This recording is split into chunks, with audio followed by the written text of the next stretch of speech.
എല്ലാ മാന്യ സ്നേഹിതർക്കും സ്നേഹവന്ദനങ്ങൾ. മധ്യ ഏഷ്യയിലെ സംഘർഷങ്ങൾ വല്ലാതെ കനക്കുകയാണ്. ചിലപ്പോൾ അത് ഒരു പര്യവസാനത്തിലേക്ക് ചെല്ലുവാനുള്ള സാധ്യത കാണുന്നുണ്ട്. അപ്പോൾ തന്നെ ഒരു ലോക മഹായുദ്ധമായി മാറുവാനുള്ള സാധ്യതയും നിരീക്ഷകർ തള്ളിക്കളയുന്നില്ല. നമുക്കറിയാം, 23 ഒക്ടോബറിൽ ആരംഭിച്ച യുദ്ധം 24, 25 ഇങ്ങനെ കടന്നുകൊണ്ടേയിരിക്കുകയാണ്. ഇസ്രായേലിനെതിരെ ഹമാസ് ആണ് യുദ്ധം ആരംഭിച്ചത്. ആ യുദ്ധം ഹമാസിന്റെ നാശത്തിലേക്കും ഹൂതികളുടെ നാശത്തിലേക്കും ഹിസ്ബുള്ളയുടെ നാശവും കടന്ന് ലബനനും സിറിയയുടെ ദമസ്കസ് വരെയുള്ള ഏരിയയും കൈക്കലാക്കിയിട്ട് വലത്തേക്ക് മാറി ഇവർക്കെല്ലാവർക്കും ബാക്ക് സപ്പോർട്ട് നൽകിക്കൊണ്ടിരുന്ന ഇറാനിലേക്ക് യുദ്ധം ഇസ്രായേൽ വ്യാപിപ്പിച്ചു. കഴിഞ്ഞ 12-13 ദിവസമായി ഗൗരവമേറിയ യുദ്ധമാണ് മിഡിൽ ഈസ്റ്റിൽ നടന്നുകൊണ്ടിരിക്കുന്നത്. നമുക്കറിയാം, യുദ്ധം ഉഷാറായി നടക്കുന്ന ഒരു ഘട്ടത്തിൽ ഇസ്രായേലും ഇറാനുമായുള്ള യുദ്ധം 12ാം ദിവസത്തിലേക്ക് എത്തുമ്പോൾ പൊടുന്നനെ അമേരിക്ക യുദ്ധത്തിൽ ഇടപെടുകയാണ്. അതുവരെ പുറകിൽ നിന്ന് ഇടപെട്ടുകൊണ്ടിരുന്ന അമേരിക്ക എല്ലാവരെയും ഓവർടേക്ക് ചെയ്തുകൊണ്ട് മുൻപിൽ കയറി ഒരു പ്രകടനം കാഴ്ചവെച്ചു. ഞായറാഴ്ച രാവിലെ, നമ്മുടെ ഇന്ത്യൻ സമയം വെളുപ്പിനാണെന്ന് തോന്നുന്നു, ഇറാനിലെ ആണവ കേന്ദ്രങ്ങളിലേക്ക് വല്ലാത്ത ബോംബ് വർഷിപ്പിക്കൽ അമേരിക്ക നടത്തിയതിനു ശേഷം തിരിച്ച് വിമാനങ്ങൾ അദ്ദേഹത്തിന്റെ രാജ്യത്തിൽ മടങ്ങിയെത്തി കഴിയുമ്പോൾ ട്രംപ് ഒരു വല്യേട്ടം ചമഞ്ഞുകൊണ്ട് ഈ യുദ്ധം അവസാനം സീസ് ഫയർ, വെടിനിർത്തൽ പ്രഖ്യാപിച്ചു. പക്ഷെ ഉടനെ തന്നെ അമേരിക്കയെ എതിർത്തുകൊണ്ട് ഇറാൻ അമ്മാതിരി ഒരു ചർച്ചയ്ക്ക് ഞങ്ങൾ ഇതുവരെയും തയ്യാറായിട്ടില്ല എന്നും വെടിനിർത്തലിന് ഞങ്ങൾ തയ്യാറല്ല എന്നും അറിയിച്ചു. ഉടനെ തന്നെ അമേരിക്ക ഇറാനും ഇസ്രായേലും ഒരേ സമയം ട്രംപുമായി വന്ന് ചർച്ച ചെയ്യണമെന്നും ഈ പ്രശ്നത്തിന് പെട്ടെന്ന് പരിഹാരം വരുത്തണമെന്നും ഒരു 13 days വാറായി ഇതിനെ നിജപ്പെടുത്തിക്കൊണ്ട് യുദ്ധം അവസാനിപ്പിക്കണമെന്നും അദ്ദേഹം ശാഠ്യം പിടിച്ചു. പക്ഷേ ഇറാന് കിട്ടിയ അടിയിൽ നിന്ന് തിരിച്ചടിക്കാതെ മടങ്ങുന്നത് ശരിയല്ല എന്ന് കണ്ടിട്ടായിരിക്കാം അവർ തിരിച്ചടിക്കാൻ രംഗത്തെത്തിയിരിക്കുന്നു.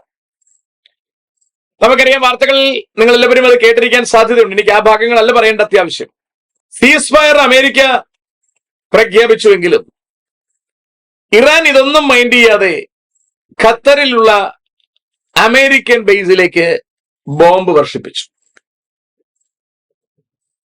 നമുക്കറിയാം, മിഡിൽ ഈസ്റ്റിലെ ഏറെക്കുറെയുള്ള എല്ലാ രാജ്യങ്ങളിലും, ഒരു രാജ്യങ്ങളിലും കണ്ട് ഒഴികെ ബാക്കി എല്ലായിടങ്ങളിലും, യമനാണെന്ന് തോന്നുന്നു, ബാക്കി എല്ലായിടങ്ങളിലും അമേരിക്കയുടെ ബേസ് ഉണ്ട്. അമേരിക്കയുടെ ബേസ് എന്ന് പറഞ്ഞാൽ അതിന്റെ അർത്ഥം അമേരിക്ക ഈ രാജ്യങ്ങൾക്ക് അവരുടെ പട്ടാളത്തെ വെച്ച് സംരക്ഷണം നൽകുന്നു എന്നാണ്. അല്ലാതെ ഈ രാജ്യങ്ങളുടെ ചെലവിൽ ഇവരുടെ കീഴിൽ അവർ വന്ന് താമസിക്കുന്നു എന്നല്ല. പ്രത്യുത ഈ രാജ്യങ്ങൾക്ക് അമേരിക്ക പ്രൊട്ടക്ഷൻ കൊടുക്കുന്നു എന്നാണ്. അതുകൊണ്ട് തന്നെ ഖത്തറിൽ 65 ഏക്കറിൽ വ്യാപിച്ചു കിടക്കുന്ന ഒരു വലിയ ബേസ്, മിലിറ്ററി ബേസ് അമേരിക്കയ്ക്കുണ്ട്. അവിടെ 10,000-ലധികം സൈനികരുണ്ട് എന്നാണ് പറയുന്നത്. അപ്പോൾ അവിടേക്ക് ബോംബ് വർഷിച്ചു എന്ന് പറഞ്ഞാൽ അത് ഖത്തറിനേറ്റ ഒരു പ്രഹരം തന്നെയാണ്. അമേരിക്ക അതിനൊരു വലിയ സംഭവമായിട്ട് കാണുന്നില്ല. അവിടേക്ക് ബോംബ് വർഷിപ്പിക്കുമ്പോഴും ഒരു കരിയിലേക്ക് പോലും ഒന്നും വരുത്തിയിട്ടില്ല എന്നറിയണം. ഇറാൻ പൂർണ്ണ ആരോഗ്യം ഉപയോഗിച്ചാണ് തിരിച്ചടിക്കാൻ ശ്രമിക്കുന്നത്. പക്ഷേ അവരുടെ ഒരു രോമത്തെ പോലും തൊടാൻ കഴിഞ്ഞിട്ടില്ല. അതുപോലെ തന്നെ ഇസ്രായേലിലേക്കും ബോംബ് വർഷിപ്പിച്ചു ഇറാൻ. അപ്പൊ ഇസ്രായേലിലേക്ക് ബോംബ് വർഷിപ്പിക്കുക എന്ന് പറയുമ്പോൾ അവിടുത്തെ സാധാരണ ജനം താമസിക്കുന്ന സ്ഥലങ്ങളിലേക്കാണ് ബോംബ് അയച്ചത്. 4 പേരെങ്ങണ്ടോ മരിച്ചു എന്ന് പറയുന്നു. ഈ 12 ദിവസത്തെ വാറിൽ ഇസ്രായേലിന് നഷ്ടപ്പെട്ടത് 35 പേരാണ്. എന്നാൽ ഇറാന് നഷ്ടപ്പെട്ടത് 900 ചില്ലുവാനം 1000-ഓളം ജനം നഷ്ടപ്പെട്ടു. 50,000-ത്തിലധികം പേർ മുറിവേറ്റവരായി, പരിക്കേറ്റവരായി കിടക്കുകയാണ്. ഇസ്രായേലിൽ അത് 500 പേര് മാത്രമാണ്. ഇവിടുത്തെ ചില ചാനലുകളിൽ ഇറാൻ എന്തുണ്ട് വലിയ സംഭവം ഇസ്രായേലിൽ ചെയ്യുന്നു എന്ന് പറയുന്നു. അങ്ങനെയൊന്നും ഇവിടെ സംഭവിച്ചിട്ടില്ല. എങ്കിൽ പോലും ഇസ്രായേലിന്റെ അയൺ ഡോമുകളെ തകർത്തുകൊണ്ട്, അല്ലെങ്കിൽ അവരുടെ കണ്ണ് വെട്ടിച്ചുകൊണ്ട് അവരുടെ നാട്ടിലേക്ക് എവിടെങ്കിലും ബോംബിടുവാൻ കഴിഞ്ഞു എന്ന് പറഞ്ഞാൽ അതിനെ തീരെ മോശമായി കാണണ്ട. ഏതായാലും ഇസ്രായേലിനെ തിരിച്ചടിക്കാനുള്ള അവസരം നിഷേധിച്ചുകൊണ്ട് അമേരിക്ക ചേട്ടൻ കളിച്ചുകൊണ്ട്, രണ്ട് പിള്ളേർ തമ്മിൽ അടികൂടുന്നതിന്റെ ഇടയ്ക്ക് നിന്ന് രണ്ട് പിള്ളേർക്ക് ഓരോ അടി കൊടുത്തിട്ട് പോടാ എന്ന് പറഞ്ഞുകൊണ്ട് യുദ്ധം അവസാനിപ്പിക്കുന്നത് പോലെ ഇസ്രായേലും ഇറാനും തമ്മിൽ അടിച്ചുകൊണ്ടിരിക്കുന്നതിന്റെ ഇടയിൽ അമേരിക്ക വന്ന് ഒരു പ്രകടനം കാഴ്ചവെച്ചിട്ട് വെക്കോളൂ, പിരിഞ്ഞു വെക്കോളൂ, ദൈവം നിങ്ങളെ അനുഗ്രഹിക്കട്ടെ എന്ന് പറയുമ്പോൾ ഇറാൻ അത് അംഗീകരിക്കാൻ തയ്യാറല്ല. ഇറാൻ അവരുടെ അവസാനത്തെ തുള്ളി രക്തം വീഴുന്നത് വരെ അവർ യുദ്ധം ചെയ്യുമെന്നാണ് അവർ പറയുന്നത്. അങ്ങനെ തന്നെ ചെയ്യണം. കാരണം അതാണ് അവരുടെ ഫിലോസഫി. അവരെ മുഹമ്മദ് പഠിപ്പിച്ചിരിക്കുന്നത് അതാണ്. നിങ്ങൾ അവസാനം വരെ യുദ്ധം ചെയ്യണം. മുഴുവൻ രാജ്യവും ദീനിനാകുന്നത് വരെ നിങ്ങൾ യുദ്ധം ചെയ്യണം. ആ ഒറ്റ ഫിലോസഫിയുടെ പുറത്തു നിന്നുകൊണ്ടാണ് ഈ രാജ്യങ്ങൾ മുഴുവൻ അസമാധാനം വാരി വിതറുന്നത്. മര്യാദയ്ക്കിരുന്ന ഇസ്രായേലിന്റെ നേരെ ഹമാസ് അടിക്കാൻ പോകാതിരുന്നിരുന്നെങ്കിൽ ഈ 2 കൊല്ലം ഇത്രയധികം നാശങ്ങൾ ഇവർക്ക് ആർക്കും ഉണ്ടാകുമായിരുന്നില്ല. പക്ഷേ ഈ പൈശാചിക സംവിധാനം ദേശത്താകമാനം അസമാധാനം വിതയ്ക്കുന്നത് തന്നെയാണ്. സാത്താൻ തനിക്ക് അല്പകാലമേ ഉള്ളൂ എന്നറിഞ്ഞ് വളരെ മഹാശൗര്യത്തോടെ വരുന്നു എന്ന് വേണം നമ്മൾ തിരിച്ചറിയാൻ. ഇസ്രായേലിനെതിരെ അടി കനക്കുന്ന ഈ സാഹചര്യത്തിൽ എല്ലാ ഇസ്ലാമിക രാഷ്ട്രങ്ങളും ഒരുമിച്ച് നിൽക്കുമെന്നാണ് സീറോ അബ്ദുള്ളയുടെ ഒരു കണക്ക് കൂട്ടൽ. അതൊരിക്കലും സംഭവിക്കില്ല എന്ന് നമുക്ക് പറയാൻ ഒക്കില്ല. പക്ഷെ ഈ ഘട്ടത്തിൽ സംഭവിക്കുക സാധ്യത കുറവാണ്. ഇവിടെ അമേരിക്ക നമ്മുടെ ഇന്ത്യ പാകിസ്ഥാൻ വാറിലും പുള്ളിക്കതിന് ഇടപാടൊന്നും ഉണ്ടായിരുന്നില്ലെങ്കിൽ പോലും അതിന്റെ സമാധാനം ഉണ്ടാക്കിയത് അയാളാണെന്നൊരു പേര് കൊണ്ടുവരാൻ അയാൾ ശ്രമം നടത്തി. അതുപോലെ ഇസ്രായേൽ ഇറാൻ യുദ്ധത്തിലും ഇയാളാണ് സമാധാനം ഉണ്ടാക്കിയതെന്ന് വരുത്തി തീർക്കാനുള്ള ഒരു ശ്രമം നടത്തിക്കൊണ്ട് സമാധാനത്തിന്റെ നോബൽ പ്രൈസ് വാങ്ങാൻ വേണ്ടിയുള്ളൊരു ശ്രമമാണ് എന്നാണ് ഇതിന്റെ വിമർശകരൊക്കെ പറയുന്നത്. ഏതായാലും അമേരിക്ക ഇതിനിടയിൽ വന്ന് ഒരു 5-6 ബോംബ് ഇറാന്റെ ശക്തി കേന്ദ്രങ്ങളിൽ ഇട്ടിട്ട് പോയത് ഇറാന്റെ മുമ്പിൽ അമേരിക്ക ഇറാന്റെ കണ്ണിൽ ഒരു കരടായി മാറിയിരിക്കുകയാണ്. ഇവിടെ വാസ്തവത്തിൽ നിരീക്ഷകരൊക്കെ പറയുന്നത് ഇറാൻ ഒരു ചുക്കും ചെയ്യാൻ കഴിയില്ല എന്നാണ്. ഇതൊക്കെ ശരിയാണ് എന്ന് വരികിലും പഴയ അപ്പച്ചന്മാര് പറയുന്ന പോലെ നീർക്കോലി കടിച്ചാലും അത്താഴം മുടങ്ങും. വലിയ പാമ്പ് തന്നെ ആകണമെന്നില്ല, നീർക്കോലി കടിച്ചാലും അത്താഴം മുടങ്ങും. നമ്മൾ അറിയണം, world trade centre twin towers നശിപ്പിച്ചത് എങ്ങനെയെന്ന് നമുക്കറിയാം. ഇവിടെ സംഭവിക്കാൻ പോകുന്നത് ഇസ്രായേലിനെ താങ്ങി താങ്ങി നിൽക്കുന്ന അമേരിക്ക ഭാരമായി അടിയേൽക്കേണ്ടി വരും. അതൊരു ഗൗരവമായ തരത്തിലേക്കാണ് കാര്യം പോകുന്നത്. ഇന്നേക്ക് 2500 കൊല്ലങ്ങൾക്ക് പുറകിൽ എന്ന് പറഞ്ഞാൽ BC 520-ലോ 518-ലോ സഖര്യാ പ്രവാചകൻ ഇസ്രായേലിന് വേണ്ടി പ്രവചിക്കുമ്പോൾ 12-ാം അധ്യായം 1 മുതലുള്ള വാക്യങ്ങളിൽ ഇങ്ങനെയാണ് പറയുന്നത്. പ്രവാചകം ഇസ്രായേലിനെ കുറിച്ചുള്ള യഹോവയുടെ അരുളപ്പാട്: ആകാശം വിരിക്കുകയും ഭൂമിയുടെ അടിസ്ഥാനം ഇടുകയും മനുഷ്യന്റെ ആത്മാവിനെ അവന്റെ ഉള്ളിൽ നിർമ്മിക്കുകയും ചെയ്ത യഹോവയുടെ അരുളപ്പാട്. ആരാണ്? ആകാശം വിരിക്കുകയും ഭൂമിക്ക് അടിസ്ഥാനമിടുകയും മനുഷ്യന്റെ ആത്മാവിനെ അവന്റെ ഉള്ളിൽ നിർമ്മിക്കുകയും ചെയ്ത യഹോവ. ഞാൻ യെരൂശലേമിനെ ചുറ്റുമുള്ള സകല ജാതികൾക്കും ഒരു പരിഭ്രമപാത്രമാക്കും. യെരൂശലേമിന്റെ നിരോധത്തിങ്കൽ അത് യഹൂദയ്ക്കും വരും. അന്നാളിൽ ഞാൻ യെരൂശലേമിനെ സകല ജാതികൾക്കും ഭാരമുള്ള കല്ലാക്കി വെക്കും. അതിനെ ചുമക്കുന്നവരൊക്കെയും കഠിനമായി മുറിവേൽക്കും. ഭൂമിയിലെ സകല രാജ്യങ്ങളും സകല ജാതികളും അതിന് വിരോധമായി കൂടി വരും. ഇന്നൊരു ചെറിയ രീതിയിൽ ഇസ്രായേലിനെതിരെ ആൾക്കാർ വന്നിരിക്കുന്നതിനെ കുറിച്ച് നമുക്ക് ബോധ്യമാണ്. നമ്മുടെ കേരളത്തിലെ മുഖ്യമന്ത്രി പോലും ഇസ്രായേലിനെ തെമ്മാടി രാഷ്ട്രം എന്നാണ് പറഞ്ഞിരിക്കുന്നത്. അപ്പൊ നമ്മുടെ പിണറായി ഒരു രാഷ്ട്രമായിട്ട് നമുക്ക് കാണേണ്ട, ഒരു ജാതിയായിട്ടൊന്നും കാണണ്ടെങ്കിൽ പോലും മൂപ്പര് പോലും പറയുന്നത് ഇസ്രായേൽ ഒരു തെമ്മാടി രാഷ്ട്രം എന്നാണ്. ഇവിടെ രണ്ട് കാറ്റഗറി ആയിട്ട് പറയുകയാണ്. ഒന്ന്, ഇസ്രായേലിനെ താങ്ങുന്നവർ കഠിനമായി മുറിവേൽക്കും. യേശുക്രിസ്തുവിന്റെ വരവിന് മുമ്പല്ല ഇത്തരത്തിലൊരു കഠിനമായ മുറിവിനെ കുറിച്ച് ബൈബിൾ പരാമർശിക്കുന്നത്. യേശുക്രിസ്തു തന്റെ സഭയെ ചേർക്കാൻ വന്നതിന് ശേഷം ഒരു 7 ഇയർ നീണ്ടു നിൽക്കുന്ന ഒരു വാർ ഇവിടെ ഉണ്ട്. ആ യുദ്ധത്തിന്റെ ആദ്യ റൗണ്ടിൽ ഇസ്രായേലിനെ സംരക്ഷിക്കാൻ അമേരിക്കയും ബ്രിട്ടനും സഖ്യകക്ഷികളും ഉണ്ടാകും. ഇറാനാണ് മറു സൈഡിൽ ഫ്രണ്ടിൽ നിൽക്കുന്നത്. അങ്ങനെയാണെങ്കിൽ ഇപ്പോൾ വാസ്തവത്തിൽ ഇസ്രായേലും ഇറാനും ഫേസ് ടു ഫേസ് യുദ്ധക്കളത്തിലാണ്. ഫേസ് ടു ഫേസ് ഇസ്രായേലും ഇറാനും യുദ്ധക്കളത്തിലെത്തുമ്പോൾ ഇസ്രായേലിനെ സംരക്ഷിക്കാൻ അമേരിക്കയും ബ്രിട്ടനും സഖ്യകക്ഷികളും ഉണ്ടാകുമെന്നും ഇറാനെ സഹായിക്കാൻ റഷ്യയും ലിബിയ, എത്യോപ്യ, ജർമ്മനി എന്നിവരുണ്ടായിരിക്കുമെന്നും BC 520 സെഖരിയ പ്രവാചകൻ പ്രവചിച്ചു വച്ചിരിക്കുകയാണ്. അടുത്തതിന്റെ വിശദീകരണങ്ങൾ മുമ്പിലേക്ക് പോകുമ്പോൾ, അന്നാളിൽ ഞാൻ ഏത് കുതിരയെയും സ്തംഭനം കൊണ്ടും പുറത്തു കയറിയവനെ ഭ്രാന്ത് കൊണ്ടും ബാധിക്കും. യഹൂദാ ഗ്രഹത്തിന്മേൽ ഞാൻ കണ്ണു തുറക്കുകയും ജാതികളുടെ ഏത് കുതിരയെയും അന്ധത പഠിപ്പിക്കുകയും ചെയ്യുമെന്ന് യഹോവയുടെ അരുളപ്പാട്. എന്ന് പറഞ്ഞാൽ ഇസ്രായേലിനെതിരെ അടിക്കാൻ വരുന്നവരെ മുഴുവൻ കർത്താവ് തടയുമെന്നാണ് പദപ്രയോഗം. അന്നാളിൽ ഞാൻ യഹൂദാ മേധാവികളെ വിറകിന്റെ ഇടയിൽ തീച്ചട്ടി പോലെയും കറ്റകളുടെ ഇടയിൽ തീപ്പന്തം പോലെയും ആക്കും. അവർ വലതുഭാഗത്തും ഇടതുഭാഗത്തും ചുറ്റുമുള്ള സകല ജാതികളെയും തിന്നുകളയും. യെരുശലേമിന് സ്വസ്ഥാനത്ത്, യെരുശലേമിൽ തന്നെ വീണ്ടും നിവാസികൾ ഉണ്ടാകും. ദാവീദ് ഗ്രഹത്തിന്റെ പ്രശംസയും യെരുശലേം നിവാസികളുടെ പ്രശംസയും യഹൂദയുടെ നേരെ ഏറിപ്പോകാതിരിക്കേണ്ടതിന് യഹൂദാ കൂടാരങ്ങളെ ആദ്യം രക്ഷിക്കും. അന്നാളിൽ യെരുശലേം നിവാസികളെ, അന്നാളിൽ യഹോവ യെരുശലേം നിവാസികളെ പരിച കൊണ്ട് മറയ്ക്കും. അവരുടെ ഇടയിൽ ഇടറി നടക്കുന്നവൻ അന്നാളിൽ ദാവീദിനെ പോലെ ആയിരിക്കും. ദാവീദ് ഗ്രഹം ദൈവത്തെ പോലെയും അവരുടെ മുമ്പിലുള്ള യഹോവയുടെ ദൂതനെ പോലെയുമായിരിക്കും. അന്നാളിൽ ഞാൻ യഹോവയുടെ നേരെ വരുന്ന സകല ജാതികളെയും നശിപ്പിപ്പാൻ നോക്കും. കർത്താവ് പറയുകയാണ്, ഞാൻ ദാവീദ് ഗ്രഹത്തിന്മേലും യെരുശലേം നിവാസികളുടെ മേലും കൃപയുടെയും യാചനകളുടെയും ആത്മാവിനെ പകരും.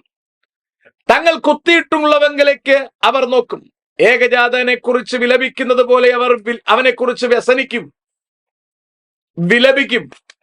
ആദ്യജാതനെ കുറിച്ച് വ്യസനിക്കുന്നത് പോലെ അവർ അവനെക്കുറിച്ച് വ്യസനിക്കും.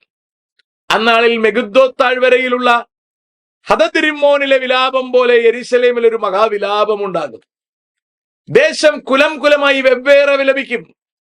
ദാവീദ് ഗ്രഹത്തിന്റെ കുലം പ്രത്യേകവും അവരുടെ സ്ത്രീജനം പ്രത്യേകവും, നാഥാൻ ഗ്രഹത്തിന്റെ കുലം പ്രത്യേകവും അവരുടെ സ്ത്രീജനം പ്രത്യേകവും, ലേവി ഗ്രഹത്തിന്റെ കുലം പ്രത്യേകവും അവരുടെ സ്ത്രീജനം പ്രത്യേകവും, ശിമയി കുലം പ്രത്യേകവും അവരുടെ സ്ത്രീജനം പ്രത്യേകവും, ശേഷിച്ചിരിക്കുന്ന കുലങ്ങളൊക്കെയും അതത് കുലം പ്രത്യേകവും അവരുടെ സ്ത്രീജനം പ്രത്യേകവും വിലപിക്കും. ഇത്തരത്തിലൊരു വിലാപത്തിലേക്ക് കഥ പോവുകയാണ്. എന്ന് പറഞ്ഞാൽ ഇസ്രായേലും ഇറാനും ഫേസ് ടു ഫേസ് യുദ്ധത്തിന് വരുന്ന കാലഘട്ടത്തിൽ നമ്മുടെ കർത്താവായ യേശുക്രിസ്തു തന്റെ സഭയെ ചേർക്കുവാൻ മധ്യാകാശത്തിൽ വെളിപ്പെടും എന്നാണ് വചനം പറഞ്ഞിരിക്കുന്നത്. അത് കഴിഞ്ഞാൽ ഇവിടെ അടി ആരംഭിക്കും. അതാണ് ക്ലിയർ അടി എന്ന് പറയുന്നത്. ഫുൾ ഫ്ലഡ്ജിലുള്ള അടി അക്കാലഘട്ടത്തിലെ നടക്കൂ. ഇപ്പൊ നടക്കുന്ന യുദ്ധത്തെ ഒരു റിഹേഴ്സലായി മാത്രമേ കണക്കാക്കാൻ കഴിയൂ. യേശുക്രിസ്തുവിന്റെ രഹസ്യവരവ് കഴിഞ്ഞാൽ ഈ അടി ഉഷാറാകും. രഹസ്യവരവിനോടുള്ള ബന്ധത്തിൽ ഇവിടെ യഹൂദൻ ആലയം പണിയും, കംപ്ലീറ്റ് ചെയ്യും. ഇന്നവൻ ആലയം പണിതിട്ടില്ല. ഇന്നവൻ വിലാപം അതിൽ തലമുട്ടി പ്രാർത്ഥിക്കുന്നതേ ഉള്ളൂ. യേശുവിന്റെ വരവിന് ശേഷം അവൻ ആലയം പണിയും. ഇസ്രായേലിന് നേതാക്കന്മാരായിരിക്കാൻ 2 സാക്ഷികളെ ദൈവം എഴുന്നേൽപ്പിക്കും. ലോകം മുഴുവൻ ഭരിക്കാൻ ഒരു എതിർ ക്രിസ്തുവും ഇവിടെ ഉണ്ടാകും. അത് അൽ മഹദി എന്നാണ് ഇസ്ലാമികൾ പറയുന്നത്. ഏതായാലും അമ്മാതിരി ഒരു സംവിധാനം ഇവിടെ ഉടലെടുക്കുകയും ആദ്യത്തെ 3.5 കൊല്ലം ഉഷാറായി യുദ്ധം നടക്കുകയും ചെയ്യും. എന്നാൽ യുദ്ധത്തിന്റെ മധ്യഭാഗത്തെത്തുമ്പോൾ അമേരിക്കയും ബ്രിട്ടനും ഇസ്രായേലിനെ കൈവിടുന്ന ഒരു രംഗമുണ്ടാകും. അങ്ങനെ ഇസ്രായേൽ ഒറ്റയ്ക്കായി പോവുകയും ഇസ്രായേൽ 3.5 കൊല്ലം സകല ജാതികളും അവരെ വല്ലാതെ ഉപദ്രവിക്കുകയും ചെയ്യും. ആ ഉപദ്രവാനന്തരം മുഴുവൻ രാഷ്ട്രങ്ങളും ഒരുമിച്ച് ചേർന്ന് ഇസ്രായേലിനെ ഭൂപ്പരപ്പിൽ നിന്ന് തുടച്ചു മാറ്റുക എന്ന് പേർഷ്യയിൽ നിന്ന് തുടരെ പറഞ്ഞുകൊണ്ടിരിക്കുന്ന ഉദ്ദേശ സാക്ഷാത്കാരത്തിനായി ഇസ്രായേലിനെ ഒലിവുമലയുടെ സൈഡിൽ കൊണ്ട് നശിപ്പിക്കാൻ കൊണ്ട് ഒതുക്കുന്ന സമയത്താണ് കർത്താവായ യേശുക്രിസ്തു ഇസ്രായേലിനെ രക്ഷിക്കുവാൻ വേണ്ടി ഈ ഭൂമിയിലേക്ക് ഇറങ്ങി വരുന്നത്. അതിനാണ് മഹത്വ പ്രത്യക്ഷത എന്ന് പറയുന്നത്. അന്ന് ഇസ്രായേൽ മാറിയിരുന്ന് നിലവിളിക്കുന്ന ഒരു രംഗം വരും. അതാ ഞാൻ ഇന്ന് തമ്പനയിൽ ഓർപ്പിച്ചത്. അമേരിക്കയ്ക്ക് കഠിനമായി മുറിവേൽക്കും, ഇസ്രായേൽ മാറിയിരുന്ന് വിലപിക്കും. ഇസ്രായേൽ ഇന്ന് ഉറച്ചു നിൽക്കുന്ന അവന്റെ അയൺ ഡോമിന്റെ ശക്തിയിലാണ്, അവന്റെ ബങ്കറുകളുടെ ശക്തിയിലാണ്. നിങ്ങൾ അറിയണം, അത്യുന്നതന്റെ മറവിൽ വസിക്കുകയും സർവശക്തന്റെ നിഴലിൻ കീഴിൽ പാർക്കുകയും ചെയ്യുന്നവൻ, അവന്റെ വശത്ത് 1000 പേരും അവന്റെ വലതുവശത്ത് 10,000 പേരും വീഴും അവനോട് അടുക്കത്തില്ലെന്നാ പറയുന്നത്. പക്ഷെ ഇരിക്കേണ്ടത് എവിടാണ്? അത്യുന്നതന്റെ രഹസ്യ സ്ഥലത്താണ്. അല്ലാതെ ഇവർ സ്വയം നിർമ്മിച്ചിരിക്കുന്ന ബങ്കറുകൾക്കുള്ളിലല്ല. ബങ്കറുകൾക്കുള്ളിൽ അവർ സുരക്ഷിതരെന്ന് പറയുമ്പോഴും കുറച്ച് ദിവസം കൂടി മുൻപിലേക്ക് ചെല്ലുമ്പോൾ ഇവർ ബങ്കറുകൾക്കകത്ത് ഒറ്റപ്പെടുന്ന ഘട്ടമുണ്ടാകും. ഇവർ വില കൊടുക്കേണ്ടി വരുന്ന സാഹചര്യങ്ങൾ ഉണ്ടാകും. എന്നാൽ കർത്താവിന്റെ ചിറകിൻ കീഴിൽ ഇവർ ശരണം പ്രാപിച്ചിരുന്നു എങ്കിൽ ഇവർ അനുഗ്രഹിക്കപ്പെടുമായിരുന്നു എന്നതിന് സംശയം വേണ്ട. പക്ഷെ ഇവർ ദൈവത്തെ വിട്ട് മനുഷ്യരിൽ ആശ്രയിക്കാൻ തുടങ്ങി. ഇവരുടെ സൈന്യശേഷിയിലും ഇവരുടെ ആണവശേഷിയിലും അമേരിക്കയുടെയും ബ്രിട്ടന്റെയും ഒക്കെ സപ്പോർട്ടിലും ഒക്കെ ഇവർ ധൈര്യം കാണിച്ച് മുമ്പിലേക്ക് പോകുന്ന ഈ പോക്ക് അധിക നാൾ ഇവർക്ക് പോകാനാവില്ല. ഇവർ മുട്ടുമടക്കും, ഇവർ നിലവിളിക്കും. അതിനൊരു സമയം അടുത്തിരിക്കുകയാണ്. അങ്ങനെ ഒരു 3.5 കൊല്ലം പിശാചിന് ഇവരുടെ മേൽ ആധിപത്യം ഉണ്ടാകുന്ന കാലമുണ്ട്. അതാണ് ഇസ്ലാം നോക്കിക്കാണുന്ന ഇസ്രായേലിനെ നശിപ്പിക്കുമെന്ന് പറഞ്ഞ് കൊതിയൂറിയിരിക്കുന്ന ഒരു കാലം. അവരെ മുഴുവൻ നശിപ്പിക്കാൻ കഴിയില്ല കേട്ടോ. ദൈവത്തിന്റെ സ്വന്തം ജനമായ ഇസ്രായേലിനെ മുഴുവൻ നശിപ്പിക്കാൻ ഇവിടുത്തെ ഇസ്ലാമിനാവില്ല, മുഹമ്മദിന്റെ മതത്തിനാവില്ല. മുഹമ്മദ് ഹൂറികളെ കൊടുക്കാമെന്ന് പറഞ്ഞ്, മദ്യം കൊടുക്കാമെന്ന് പറഞ്ഞ് കബളിപ്പിച്ചു വച്ചിരിക്കുന്ന ഈ ജനം മുഴുവൻ ഇസ്രായേലിനെ തച്ചുടയ്ക്കാമെന്ന് കരുതിയാലും അതിനാവില്ല. കാരണം യെരമ്യാ പ്രവാചകൻ പ്രവചനം പറയുമ്പോൾ ഇങ്ങനെയാണ് പറയുന്നത്: ആകാശത്തെ അളക്കുവാനും ഭൂമിയുടെ അടിസ്ഥാനങ്ങളെ ശോധന ചെയ്യുവാനും കഴിയുമെങ്കിൽ നിങ്ങൾക്ക് ഇസ്രായേലിനെ സദാകാലം ഒരു ജാതിയാകാതെ വണ്ണം നശിപ്പിക്കാം. പകലിൽ സൂര്യൻ വരാതെ വണ്ണം തടുക്കാനാകുമെങ്കിൽ രാത്രിയിൽ ചന്ദ്രൻ വരാതെ വണ്ണം തടുക്കാൻ നിങ്ങൾക്കാകുമെങ്കിൽ കടലിലെ തിരകൾ അലറുവാൻ തക്കവണ്ണം അതിനെ ഇളക്കാതിരിക്കാൻ, അതിനെ തടയാൻ നിങ്ങൾക്ക് കഴിയുമെങ്കിൽ ഇസ്രായേലിനെ നിങ്ങൾക്ക് നശിപ്പിക്കാം. ചുരുക്കി പറഞ്ഞാൽ, ആകാശം അളക്കാനോ ഭൂമിയുടെ അടിസ്ഥാനം ശോധന ചെയ്യാനോ സൂര്യനെ തടയാനോ ചന്ദ്രനെ ചെറുക്കാനോ സമുദ്രം ഇളകാതാക്കാനോ കഴിയുന്നൊരു സംവിധാനം ഉലകത്തിൽ ആർക്കും കഴിയില്ലെന്നതുകൊണ്ട് തന്നെ ഇസ്രായേലിനൊരു ചുക്കും ചെയ്യാൻ ആർക്കുമാവില്ല. പക്ഷേ ഇസ്രായേലിനെ താങ്ങുന്ന അമേരിക്ക വില കൊടുക്കേണ്ടി വരും. അത് കഴിയുമ്പോൾ തന്നിൽ തന്നെ ആശ്രയിച്ചിരിക്കുന്ന ഇസ്രായേൽ നിലവിളിച്ചുകൊണ്ട് കർത്താവിന്റെ ചിറകിനടിയിലേക്ക് ചെന്ന് കയറേണ്ടുന്ന സമയം അനധിവിദൂരമല്ല.